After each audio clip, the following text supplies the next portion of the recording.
فقد قال الله سبحانه وتعالى في كلامه القديم والفرقان الحميد: أعوذ بالله من الشيطان الرجيم. بسم الله الرحمن الرحيم. أدوا الأمانات إلى أهلها وإذا حكمتم بين الناس أن تحكموا بالعدل نعم يعظكم به. صدق الله العظيم.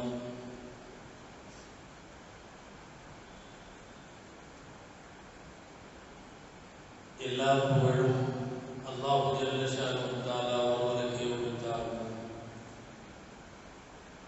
அருமைநாயகம் முஹம்மது ரசூலுல்லாஹ் ஸல்லல்லாஹு அலைஹி வஸல்லம் அவர்களின் மீதும் அவர்களின் சத்திய வழியை பின்பற்றி வாழ்ந்த அனைத்து நல்லடியார்கள், குறிப்பாக நம் அனைவர் மீதும் எல்லாம் வல்ல அல்லாஹ்வின் நல்லருள் என்றென்றும் நிலவட்டுமாக. ஆமீன். அல்லாஹ் ஜல்ல ஷானுஹு தஆலா உலகத்திலே வாழ்கிற மனிதர்களுக்கு இடையில்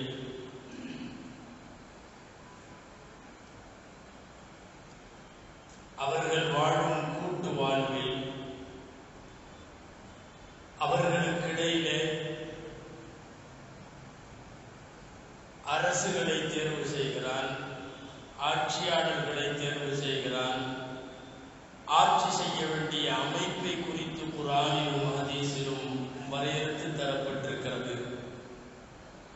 அந்த அடிப்படையில்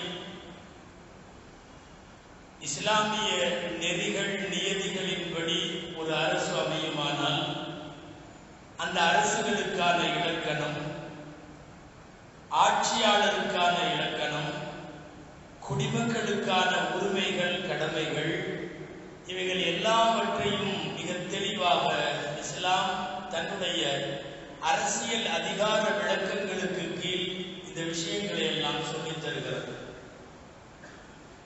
நபிமார்களில் பல பேரை ஆட்சியாளர்களாக தேர்வு செய்தான். சஹாபாக்களில் பல பேரை ஆட்சியாளர்களாக உலகத்திலே இருத்தினான். உலகத்திலே நல்லோர்களின் ஆட்சிகளும் நமக்கு முன்னாலே இருக்கிறது.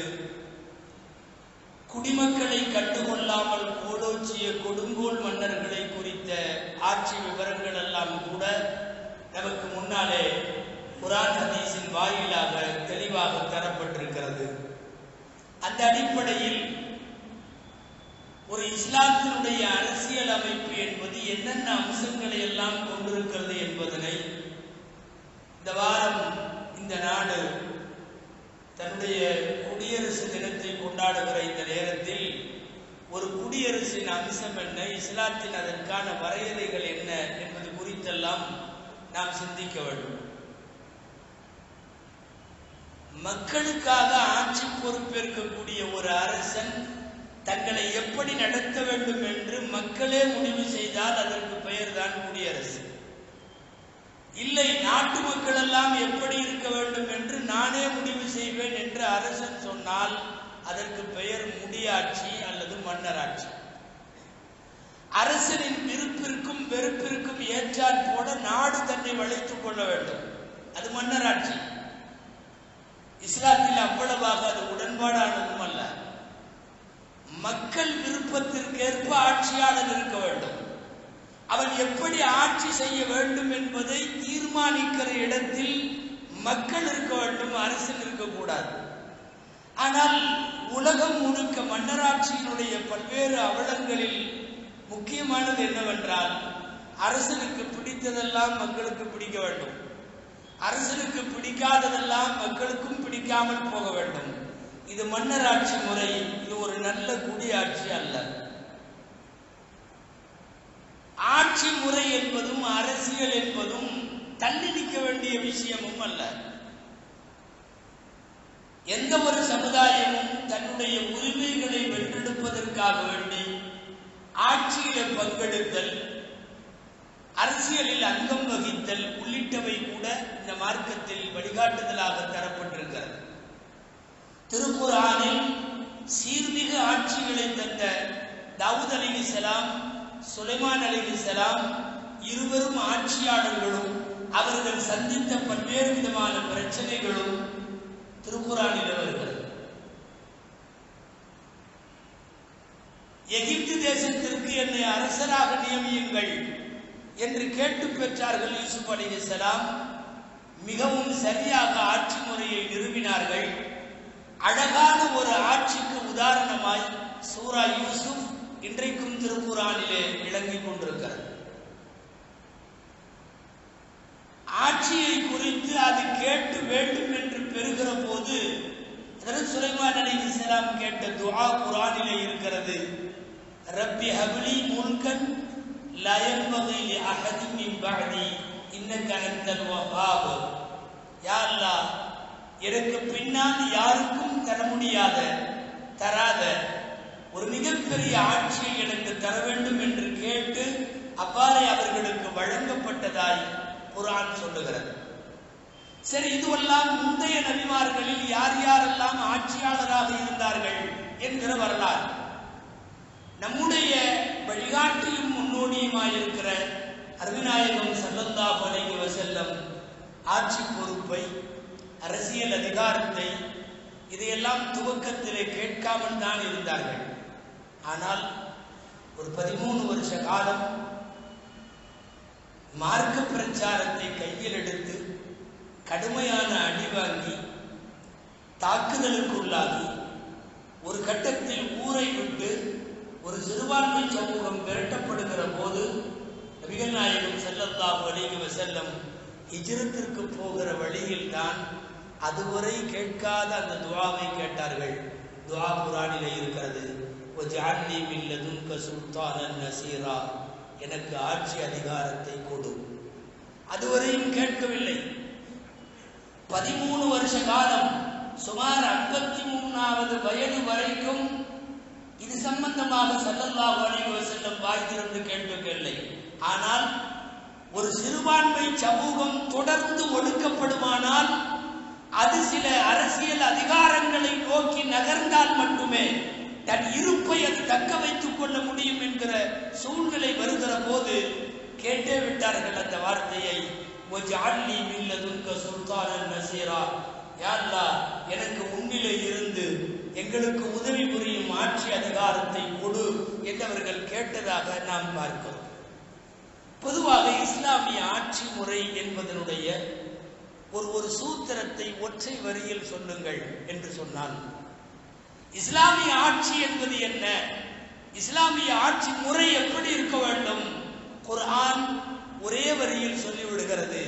அத்துல் அமானாத்தி இலா அஹ்லிஹா, மக்களில் எல்லாருக்கும் அவரவர்களின் அமானிதங்களை அவரவர்களிடம் சரியாக ஒப்படையுங்கள். இதுதான் இஸ்லாமிய ஆட்சியின் தாரக மந்திரம். இதுதான் இஸ்லாமிய ஆட்சியினுடைய தியரி. இஸ்லாத்தினுடைய ஆட்சியாளர்கள் கையில் எடுத்துக்கொண்டு நடைமுறைப்படுத்தியதும் அதுதான்.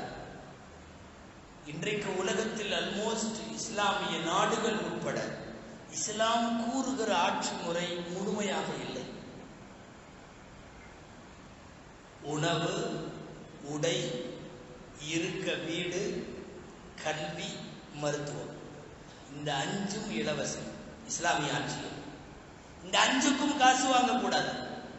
இந்த 5க்கும் பொதுமக்களிடமிருந்து நிதி பெறப்படாது.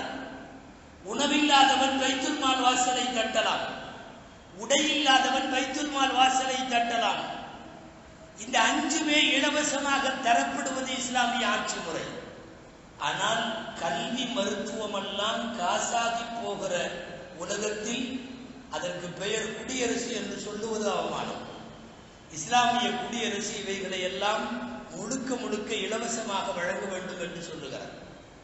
ஒரு மிகச்சிறந்த ஆட்சியாளர்களையும் உலகத்திற்கு அறிமுகப்படுத்தியது. ஒரு மிக பெரும் ஆட்சியாளராய் அருமைநாயகம் ஸல்லல்லாஹு அலைஹி வஸல்லம் அவர்கள் வாழ்வை முடித்துக் கொள்ளுகிற போது நீங்கள் எல்லாம் அடிக்கடி கேள்விப்பட்டிருப்பீர்கள், சில உணவு தட்டுப்பாட்டில் வீட்டிலே கோதுமை இல்லை என்பதற்காக அவர்களின் போர்க்கவச சட்டை அடமானமாக வைக்கப்பட்டிருந்தது. ஒரு மிகப்பெரிய ஆட்சியாளரின் வீட்டில் உணவுக்கு காசு இல்லை, என்ற காரணத்தால் சட்டையை அடமானம் வைத்துவிட்டு அந்த அடமானத்தை மீட்கும் முன்பு அவர்கள் வஃபாத்தாகி போனார்கள் என்கிற செய்தி ஒரு மிகப்பெரிய ஆட்சியாளர்களுக்கான முன்மாதிரி பதிவு. 10.5 வருஷம் 11 வருஷம் கலீஃபா உமர் ரலியல்லாஹு தஆலா அன்ஹு ஆட்சியில இருந்தவர்கள் விடைபெற்று இறந்து விட்டார்கள். சொத்து இல்லை, கடன் இருந்தது. உமர் ரலியல்லாஹு அன்ஹு மக்கள் எல்லாம் கூடி உமர் ரலியல்லாஹு அன்ஹுவுடைய பாரம்பரிய சொத்தாக இருந்த ஒரு நிலத்தை விற்று உமருடைய கடன் அடைக்கப்பட்டது என்பது உமர் ரலியல்லாஹு அன்ஹுவின் ஆட்சி குறிப்பு. எங்காவது ஒரு ஆட்சியாளர் 11 ஆண்டு காலம் ஆட்சியை முடித்துவிட்டு போகிற போது கடனோடு மௌத்தானார் என்றால் நம்ப முடிகிறதா? இன்றைய காலத்தில் இஸ்லாமிய ஆட்சி முறையினுடைய அருமையான சாராம்சம் இதுவெல்லாம். ஒரு குடியரசு, இஸ்லாமிய குடியரசு என்றால் முக்கியமாய் 4 அம்சங்களை முன்வைக்கிறது மார்க்கம். ஒன்று, ஆட்சியும் ஆட்சியாளர்களும் நீதமாக இருக்க வேண்டும். இரண்டாவது, 2 பேரும் ஆட்சியும் சரி ஆட்சியாளர்களும் சரி சாதாரணமாக இருக்க வேண்டும், மிகப்பெரிய ஆடம்பரத்தில் அல்ல. மூன்றாவது, தனக்கு கீழே வாழுகிற நாட்டு மக்கள் அத்தனை பேரையும் சரிசமமாக நடத்த வேண்டும். நாலாவது, இறை அச்சம். இது எல்லாத்தையும் தாண்டி இருக்குமானால் அவன் நல்ல ஆட்சி செய்வான். இதுதான் இஸ்லாமிய குடியரசின் சாராம்சம். நம்முடைய இந்தியா மட்டுமல்ல, உலகத்தின் பல்வேறு நாடுகளின் குடியரசுகளும் அங்கு இன்றைக்கு நடைபெறுகிற ஆட்சிகளின் அவலங்களையும் சற்றே நீங்கள் இஸ்லாமிய வரலாறுகளோடு பொருத்தி பார்த்தால் இங்கே இருக்கிற மாண்பார்ந்த குடியரசு எப்படி என்பதை புரிந்து கொள்ள முடியும். இந்த 4 அம்சத்தில் முதல் அம்சம் நீதம். எந்த ஆட்சியாளர் தப்பு செஞ்சாலும் சரி, யார் தப்பு செஞ்சாலும் சரி, நீதம் முதன்மை பாடமாக நிறுத்தப்படுகிறது. நீங்கள் கேள்விப்பட்டிருக்கலாம், எகிப்திலே ஒரு கவர்னர் அம்ர் இப்னுல் ஆஸ் ரலியல்லாஹு அன்ஹு, அவர்கள் அல்ல, இப்போது தவறு அவர்களுடைய மகன் மீது, என்னுடைய தகப்பனார் தான் ஆட்சியாளர் என்று ஒரு பப்ளிக்கை சரமாரியாக தாக்கி விடுவார். அந்த பப்ளிக் உமர் ரலியல்லாஹு அன்ஹுவிடத்திலே போய் நிற்பான். தன்னுடைய தந்தை கவர்னர் என்கிற திமிரி, கவர்னரின் மகன் என்னை அடித்து விட்டான், நீங்கள் நீதமான ஆட்சியாளராக இருந்தால் நான் அவனை அதே போல அடிக்க வேண்டும் என்று சொல்லுவார். வர சொன்னார்கள் உமர் ரலியல்லாஹு அன்ஹு. கவர்னருடைய மகனுக்கு பழிக்கு பழி தண்டனை நிறைவேற்றப்படுகிறது. ஒரு சாதாரண பப்ளிக்கின் கையிலே சவுக்கை கொடுத்து கவர்னருடைய மகனை சவுக்கடிக்க சொல்லி தண்டனையை நிறைவேற்றுகிற அந்த பொழுதில் ஹஜ்ரத் உமர் ரலியல்லாஹு அன்ஹு கேட்டார்கள், மதஸ்தஅபத்தும் வகத் வலதத்துகும் உம்மஹாத்துகும் அஹ்ரார. ஆமா, நாட்டு மக்களை எல்லாம் நீங்க எப்ப அடிமையாக்கினீங்க? அவங்கவுங்க அம்மாமாருங்க அவர்களை சுதந்திரமாகத்தானே பெற்றெடுத்தார்கள். எல்லா தாயும் தன் குழந்தையை சுதந்திரமாக பெற்றெடுத்திருக்க நீங்கள் ஆட்சியாளர்கள் என்பதற்காக வேண்டி மக்களை எப்போது அடிமைப்படுத்த துவங்கினீர்கள் என்கிற உமர் ரலியல்லாஹு அன்ஹுவுடைய வரிகள் அவர்களுடைய பொற்கால ஆட்சிக்கும் அவர்களின் நீதமான அரசியலுக்கும் சான்றாய் இன்றளவும் வரலாறுகளிலே இருந்து கொண்டிருப்பதை பார்க்கிறோம். நபி ஸல்லல்லாஹு அலைஹி வஸல்லம் இந்த மண்ணை விட்டு மறைகிற போது ஒரு நீதமான ஆட்சிக்கு தர வேண்டும் என்கிற பொறுப்புணர்வோடு கலீஃபாவான ஹஜ்ரத் அபூபக்கர் ரலியல்லாஹு அன்ஹு பொறுப்பேற்ற முதல் குத்பாவில், பொறுப்பேற்ற முதல் மெம்பரில் வைத்து ஹஜ்ரத் அபூபக்கர் ரலியல்லாஹு அன்ஹு ஆற்றிய உரையின் வார்த்தை என்ன தெரியுமா? வைதா அஹ்சன்து ஃபஅஇனூனி வைதா அஸஅது ஃபகவ்விமூனி. நான் நன்மை செய்தால் என்னோடு நீங்களும் உதவுங்கள், நான் தீமை செய்தால் தயவு செய்து என்னை திருத்துங்கள். இது ஒரு ஆட்சியாளர் முதலாக ஒரு ஜும்மாவினுடைய மெம்பரில் பொதுமக்களுக்கான ஆட்சியாளராக நியமனமாகிற போது சொன்ன வார்த்தைகள். இப்படி ஒரு நீதமான அரசியல் மட்டுமே இஸ்லாமிய குடியரசு என்று அழைக்கப்படும். இதில் மிக முக்கியமானது ஆடம்பரங்கள் இல்லாத, பகட்டும் பந்தாக்களும் இல்லாத அரசியல். இஸ்லாமிய குடியரசு என்பது அதுதான். இன்றைக்கு அதிபர்களாக இருப்பவர்களும் அல்லது அமைச்சர்களாக இருப்பவர்களும் பொதுமக்களின் வாக்கினால் பிரதிநிதியானவர்களும் அணிகிற உடைகளும் அணிகலன்களும் லட்சங்களில் கோடிகளில் இருப்பதை பார்க்கிறோம். உமர் ரலியல்லாஹு அன்ஹுவின் ஆடை குறித்து அவர்களின் உதவியாளர் சொல்லுவார், ஏலத்துக்கு விட்டா கூட எவனும் 4 திர்ஹத்துக்கு வாங்க மாட்டான், அப்படி ஒரு ஒட்டு போட்ட சட்டை உமருடையது என்பார்கள். ஒரு நீண்ட கால இஸ்லாமிய கலீஃபாவின் ஆடை அது. எல்லா கவர்னர்களுக்கும் எழுதிய கடிதம் 4 வார்த்தை, உமருடைய வார்த்தை, சரித்திர பிரபலமானது. லா தர்கபு பி அலல் மராகிப். நாட்டு மக்கள் எப்படி வேணாலும் இருக்கலாம், அதிபராக இருக்கிற ஆளுநராக இருக்கிற நீ உயர்ந்த வாகனத்தில் போகக்கூடாது. வலா தஅகுலு தகியன் நகியா. உயர்வான உணவுகளை நீங்கள் உண்ணக்கூடாது, பப்ளிக் உண்ணலாம், நீங்கள் உண்ணக்கூடாது. வலா தல்பசு பி அலல் மலாபிஸ். மிக உயர்ந்த ஆடைகள் நீங்கள் அரசிலே இருப்பவர்கள் அதை அணியக்கூடாது. கடைசி முக்கியமான வார்த்தை, லா துக்லிகு அப்வாபக்கும் இன்த ஹவாயிஜின் நாஸ். உங்களுடைய கதவுகள் சாத்தப்படக்கூடாது. இது ஏதோ மிகைப்படுத்தி சொல்லுவதல்ல. உமர் ரலியல்லாஹு அன்ஹுவின் ஆட்சி காலத்தில் பல்வேறு மாநிலங்களிலும் நியமிக்கப்பட்ட அத்தனை ஆட்சியாளர்களின் வீடுகளின் கதவு இரவும் பகலும் திறந்துதான் இருக்கும். சாமானியர்கள் வந்து தட்டி திறக்க வேண்டும் என்பதல்ல, தானாக திறக்க வேண்டும். தட்டுங்கள் திறக்கப்படும் என்பதல்ல, நீங்கள் தட்டவே வேண்டாம், திறந்திருக்கிறது வாருங்கள் என்று அதற்கு அர்த்தம். கூஃபாவுடைய கவர்னர் சிறந்த தோழர் தான், சிறந்த ஆட்சியாளர் தான். கதவு வைத்து வீட்டை அடைத்து விட்டார். நாட்டு மக்கள் உமர் ரலியல்லாஹு அன்ஹுவுக்கு தகவல் அனுப்பினார்கள், எங்க கவர்னர் கதவு வைக்க கூடாதுன்னு சொல்லியிருந்தீங்க, வச்சு பூட்டிட்டாருன்னு. அவரும் அப்படி ஒன்றும் ஆட்சியின் ஆடம்பரத்தில் ஊறி தெளிக்கிறவர் அல்ல. அவருக்கு ஒதுக்கப்பட்ட வீடு கடை வீதியில இருந்தது. இந்த பக்கமும் சந்தை, அந்த பக்கமும் சந்தை. சந்தையில் கடை வீதிக்கு நடுவில் எப்படியெல்லாம் கூவி கூவி விற்பார்கள் என்று உங்களுக்கு தெரியும். கடுமையான இறைச்சல்களுக்கு மத்தியிலே குடியிருந்தவர் இந்த இறைச்சலை தவிர்ப்பதற்காக வேண்டி, பொதுமக்களை தவிர்ப்பதற்காக அல்ல, சந்தையின் இறைச்சலை, கடைவீதியின் கசகசப்பை தவிர்ப்பதற்காக கதவு வைத்து விட்டார். உமர் ரலியல்லாஹு அன்ஹு ஆட்சியாளர்கள்ட்ட போறதுக்குன்னு அவங்கள்ட்ட ஒரு தூதர் இருந்தார், முஹம்மது இப்னு மஸ்லமா ரலியல்லாஹு அன்ஹுன்னு பேர். அவரை கூப்பிட்டு காதோரமாய் தகவலை சொல்லிவிட்டார்கள். முஹம்மது இப்னு மஸ்லமா மதீனாவிலே இருந்து புறப்பட்டு ஒட்டகத்தில் கூஃபா வந்தார்.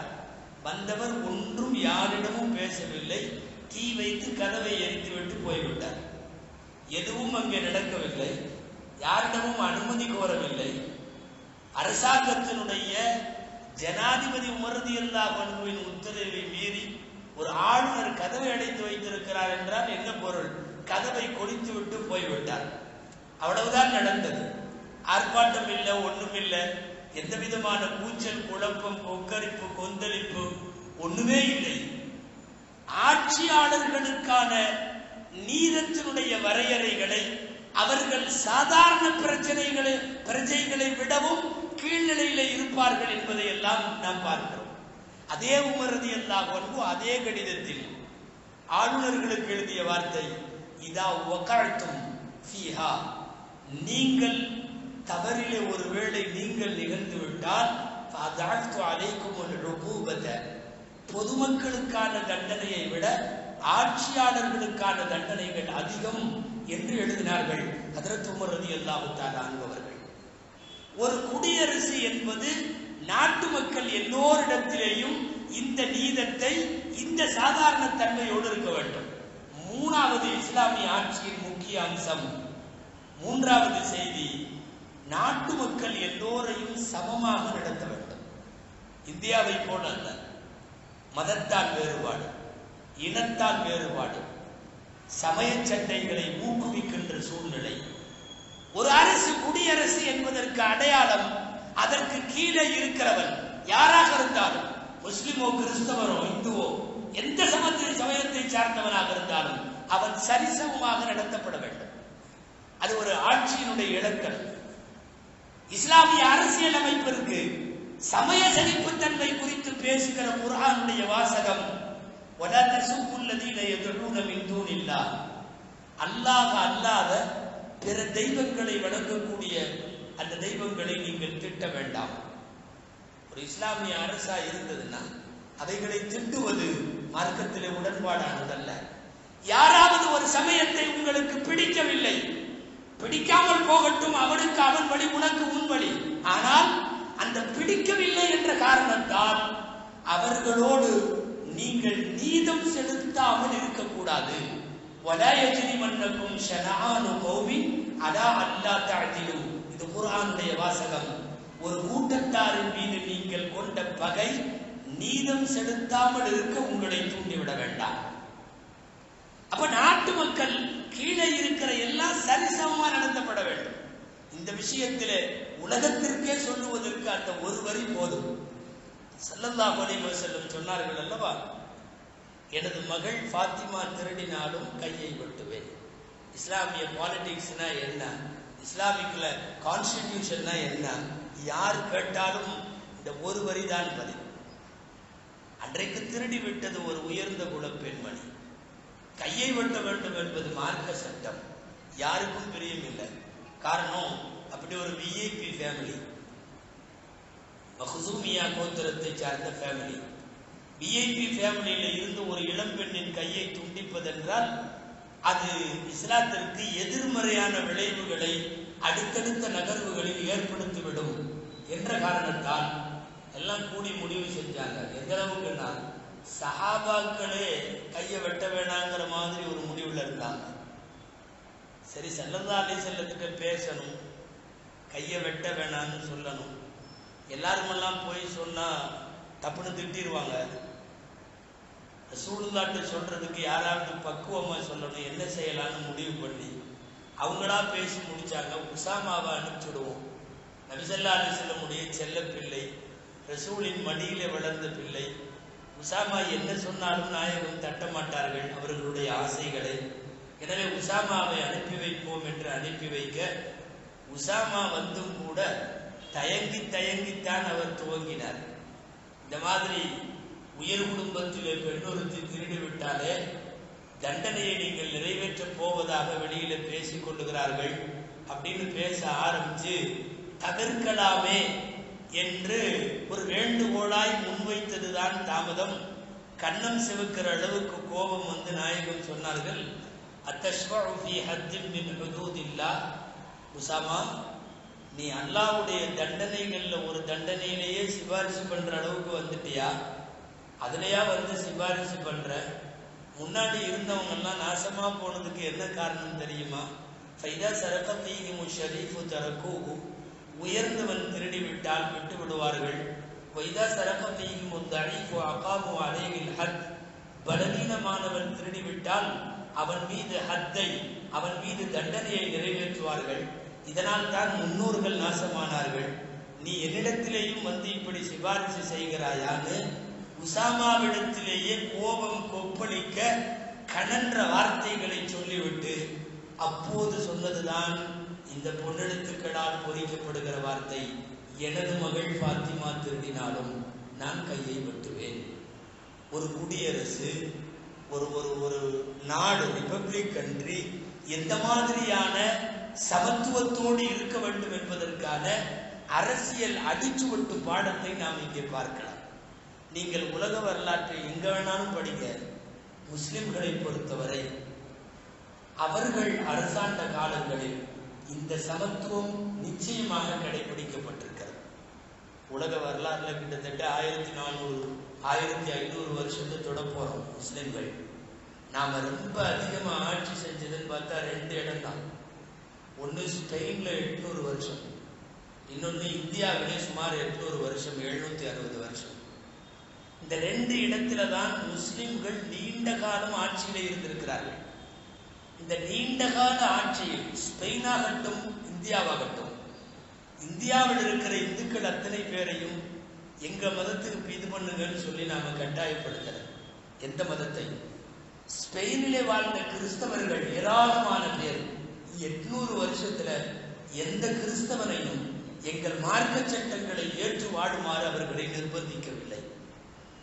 ஆளுகிற முஸ்லிம் மன்னர்கள் என்றால் கீழே இருக்கிற மக்கள் சரிசமமோடு நடத்தப்பட்டார்கள் என்பதற்கு இந்த 2 இடங்களில் நாம் ஆண்ட காலங்களில் நீண்ட வரலாறுடையது இந்த 2 பிரதேசம்.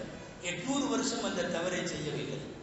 ஒரு காரணம், ஒரு இஸ்லாமிய குடியரசு நீதி, சரிசமம், சமத்துவம், ஆடம்பரம் இல்லை, இதையெல்லாம் தாண்டி ஒரு இஸ்லாமிய அரசனுக்கு இறையச்சத்தை முன்வைத்து ஆட்சி நடத்த சொல்லுவதால் இது சாத்தியமாகிறது. ஹஜ்ரத் உமர் ரலியல்லாஹு அன்ஹு எதற்கெல்லாம் எவனும் உமரை கேள்வி கேட்கப் போவதில்லை என்பதை விட, யாராவது கேட்பார்களா என்பதை விட அல்லாஹ்விடம் பதில் சொல்ல வேண்டும் என்கிற ஒரு மிகப்பெரிய தாட், அதை இந்த சிந்தனையை முன்வைத்து அரசவை நடத்துகிற போது அதுதான் நல்ல குடியரசு. ஃபுராத் நதிக்கரையின் ஓரத்தில் ஒரு சொறுசிறங்குள்ள ஆட்டிற்கு மருந்து போடாமலேயே யாராவது போட்டுவிட்டால், உன் ஆடு மருந்தில்லாமல் எப்படி செத்தது என்று அல்லாஹ் என்னை கேட்டால் நான் என்ன பதில் சொல்லுவேன் என்கிற அந்த வார்த்தையிலே ஒளிந்திருக்கிறது இஸ்லாமிய அரசியலும் இஸ்லாமிய ஆட்சியும். ஷாம் தேசத்துக்கு போயிட்டு மதீனாவுக்கு இரவோடு இரவாக வருவார்கள் உமர் ரலியல்லாஹு அன்ஹு. நைட்டு நேரம் வந்த உடனே வழக்கம் போல இரவு ரோந்து போவார்கள். போனா அங்க ஒரு கிழவி யாரோ ஒருவர் என்று நினைத்து கொண்டு உமர் என்று தெரியாமல் பேசுவாள். வெளிநாட்டுக்கு போன உமர் வந்துட்டாரா என்று கேட்பார். ஆக சாலிமன், இவர் பதில் சொன்னார், சலாமத்தா திரும்பி வந்துட்டாரு அப்படின்னு உமர் ரலியல்லாஹு அன்ஹு சொல்ல, உமர்னே தெரியாம வந்து என்ன பண்றது, நாட்டு மக்களை கண்டுக்காத உமருடைய ஆட்சியெல்லாம் ஒரு ஆட்சியா என்று பேசியது அந்த கிழவி. அதிர்ச்சியாகி, ஏன் உமர் உனக்கு என்ன செஞ்சாரு அப்படின்னு உடனே, உமர் பொறுப்புக்கு வந்ததிலிருந்து இன்னைக்கு வரைக்கும் எங்களை போன்ற ஆதரவற்ற முதியவர்களுக்கு வர வேண்டிய எந்த வதீஃபாவும் வரல. நான் இங்க ஒரு ஒற்றை குடிசையில ஒத்த ஆளா காசு இல்லாம இருக்கிறேன், உமருடைய கண்ணுக்கு தெரியாதான்னு கேட்டது உமரிடமே ரலியல்லாஹு அன்ஹு. உமர் ரலியல்லாஹு அன்ஹு தன்னை வெளிக்காட்டாமலேயே நியாயப்படுத்தினார்கள். ஒருவேளை உங்க சூழ்நிலை உமருக்கு தெரியாம இருந்திருக்கலாமல்ல என்று சொன்னார்கள் உமர் ரலியல்லாஹு அன்ஹு. உடனே அந்த அம்மா சொல்லுச்சு, தன்னுடைய நாட்டிலே கிழக்கிலிருந்து மேற்கு வரை இருக்கிற மக்களின் சூழ்நிலையை தெரியாதவன் எதற்கு ஆட்சி செய்ய வேண்டும் என்று கேட்டது. அதிர்ச்சியான உமருடைய வாயிலிருந்து வந்த வார்த்தை என்ன தெரியுமா? யா அல்லாஹ், உமரை விடவும் இந்த நாட்டின் கிழவிகள் அறிவாளிகளாக இருக்கிறார்களே என்று சொன்னார் உமர் ரலியல்லாஹு அன்ஹு. அதுக்கு பிறகு பதவியேற்ற நாளிலிருந்து இன்று வரை தரப்பட வேண்டிய 25 தங்க காசுகளை கொடுத்துட்டு பேசிக்கிட்டு இருக்கிறப்போ 2 பேர் வந்துருவாங்க. ஒன்னு இப்னு மஸ்ஊத் ரலியல்லாஹு அன்ஹு, இன்னொன்னு அலி ரலியல்லாஹு அன்ஹு. எதேச்சியா வந்தவங்க அஸ்ஸலாமு அலைக்கும் யா அமீருல் முஃமினீன்வாங்க. அமீருல் முஃமினீன்ங்கிறது ஜனாதிபதிக்கான பேரு. இந்த அம்மா அதிர்ச்சியாகி, நீங்க தான் அமீருல் முஃமினீனான்னு கேட்கும். இவ்வளவு நேரம் நான் இப்படி பேசிட்டேனேன்னு எல்லாம் சொல்லும். ஒன்றுமில்லை என்று சொல்லிவிட்டு உமர் ரலியல்லாஹு அன்ஹு ஒரு கடிதம் எழுதுவார்கள். இந்த கடிதம் இன்றைக்கும் கிதாபுகளில் வாசகம் பதிவாயிருக்கிறது, துண்டு துணியில.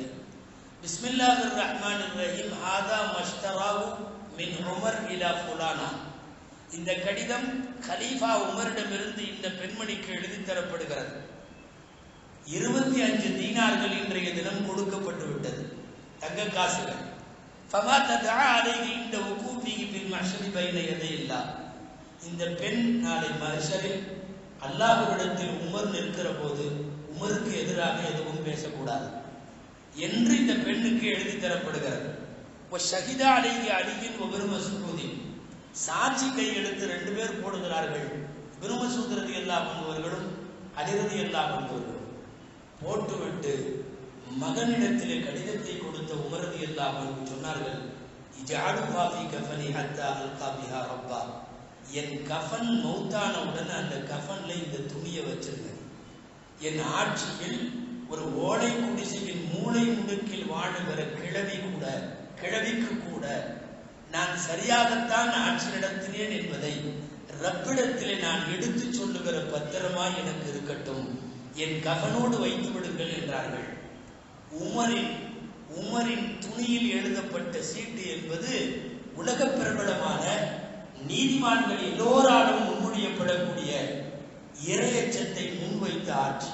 எனவே ஒரு குடியரசு என்பது இஸ்லாமிய பார்வையில் நீதி நேர்மையாய், அனைவரையும் சமத்துவமாய், ஆடம்பரங்களற்ற சாதாரணமாய், இது எல்லாத்துக்கும் மேல அல்லாஹ் நம்மை எல்லாம் பார்க்கிறான் என்கிற உணர்வோடு ஆட்சி நடத்தப்பட்டால் மட்டுமே அது குடியரசு. இல்லாவிட்டால் அதுவரை வெற்று வார்த்தைகளில் குடியரசு என்கிற வார்த்தை மாத்திரம் நடந்து கொண்டே இருக்கும். அல்லாஹ் ஜல்ல ஷானஹு தஆலா இஸ்லாமிய மார்க்கத்தின் மாண்பை, அது கூறும் அரசியல் ஆட்சி முறையின் மாண்புகளை அல்லாஹ் உலகறிய செய்வானாக. யார் யாருக்கெல்லாம் எந்தெந்த பொறுப்புகள் நமக்கு வழங்கப்பட்டிருக்கிறதோ அத்தனை பொறுப்புகளையும் அல்லாஹ்வை முன்வைத்து சில பேர் கொண்டு செயல்படும் நல்லவர்களாய் அல்லாஹ் நம்மை ஆக்கி அருள்வானாக. ஆமீன். வஆஹிரு தஅவானா அனில் ஹம்துலில்லாஹி ரப்பில் ஆலமீன். அன்புக்குரியவர்களே, சென்னை செங்கல்பட்டு அருகே எஸ் மாம்பாக்கம் என்ற ஒரு சின்ன கிராமம். சில முஸ்லிம்கள் அங்கே வசிக்கிறார்கள். பள்ளிவாசல் இல்லை. ஒரு 5 கிலோமீட்டர் தொலைவில் இருக்கிற சாலவாக்கம் என்கிற ஊரிலே போய்தான் ஜும்மா போன்ற தொழுகைகளை நிறைவேற்ற வேண்டிய நிலையில் அந்த எஸ் மாம்பாக்கத்தில் ஒரு பள்ளிவாசல் கட்ட முடிவு செய்து கட்டி கொண்டிருக்கிறார்கள். அந்த பள்ளியின் கட்டிடப்பணிக்காக நிதி உதவி செய்யுமாறு அன்போடு கேட்டுக்கொள்ளப்படுகிறது. சுன்னத்து தொழாதவர்கள் தொழுது